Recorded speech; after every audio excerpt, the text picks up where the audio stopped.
नमस्कार दोस्तों। अल्पसंख्यक मामलों की केंद्रीय मंत्री स्मृति ईरानी जी का सऊदी अरब के शहर मदीना का दौरा सोशल मीडिया में आजकल बहुत ही सुर्खियों में बना हुआ है। जिधर देखें इसी टॉपिक की चर्चा है, तो चलिए जानते हैं इस दौरे के बारे में सब कुछ। अल्पसंख्यक मामलों की मंत्री स्मृति ईरानी जी सोमवार से सऊदी अरब के 2 दिवसीय सरकारी दौरे पर थीं। दोस्तों, सही बात यह है कि केंद्रीय मंत्री स्मृति ईरानी जी का यह दौरा सऊदी अरब से भारत के संबंधों को बेहतर बनाने के राजनयिक मिशन का हिस्सा था। मंगलवार को सऊदी अरब के शहर जेद्दाह में तीसरे हज और उमराह सम्मेलन के उद्घाटन सत्र में भाग लेने के लिए गई थीं। इस दौरे पर उनके साथ विदेश मंत्री राज्य प्रभार सी मुरलीधरन और एक डेलीगेशन भी गया हुआ था। भारत और सऊदी अरब ने एक द्विपक्षीय समझौते पर हस्ताक्षर भी किए, जिसके तहत इस बार भारत को इस साल के सालाना हज तीर्थयात्रा के लिए 1,75,000 तीर्थयात्रियों का कोटा निर्धारित किया गया है। इनमें से 1,40,000 सीटें हज समिति के लिए रिजर्व की गई हैं।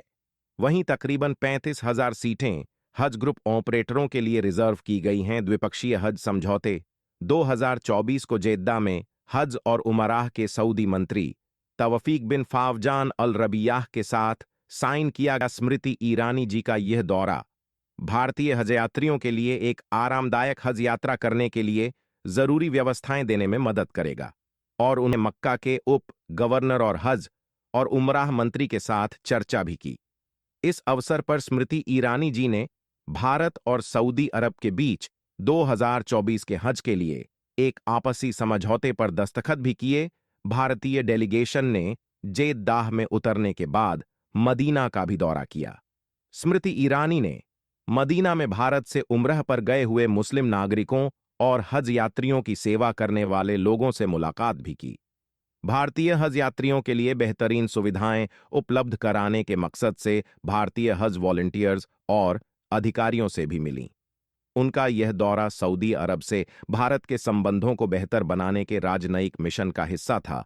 लेकिन दोस्तों, सवाल यहां यह है कि आम तौर पर कहा भी जाता है कि जब सऊदी सरकार ने गैर मुस्लिम लोगों पर केंद्रीय मक्का शहर और मदीना के धार्मिक स्थानों में दाखिले पर पाबंदी लगा रखी है और गैर मुस्लिम लोग आमतौर पर सऊदी धार्मिक स्थानों जैसे मस्जिदों वगैरह में दाखिल नहीं हो सकते, तो भारतीय डेलीगेशन मदीने के दौरे पर कैसे गया? लेकिन ऐसा नहीं है दोस्तों। आप सऊदी वेबसाइट, जिसका नाम विजिट सऊदी है, जो कि सऊदी अरब में पर्यटन को बढ़ावा देने के लिए बनाई गई है, को देख सकते हैं। उस पे साफ तौर कहा गया है कि 2 पवित्र शहरों के बीच ऐसे कई स्थान हैं जो हमारी स्थानीय संस्कृति और इतिहास को बताते हैं और यह सबके लिए खुले हैं। सऊदी अरब की वेबसाइट के मुताबिक गैर मुस्लिम लोगों को मदीना की घूमने के लिए इनवाइट भी किया जाता है, लेकिन मस्जिद नबवी और उसके परिसर की पवित्रता को बरकरार रखने के लिए हम प्रतिबद्ध हैं। इसमें यह भी कहा गया है, लेकिन उनमें कुछ मामलों में छूट दी जा सकती है। उदाहरण के लिए, गैर मुसलमानों को मक्का की मस्जिद अल हराम के बाहरी इलाकों का दौरा करने की अनुमति है, लेकिन वह उसके अंदर नहीं जा सकते। स्मृति ईरानी जी मस्जिद अल नबवी के बाहरी दीवारों के पास तक गईं। इसके बाद वह उहूद पर्वत को भी देखने गईं।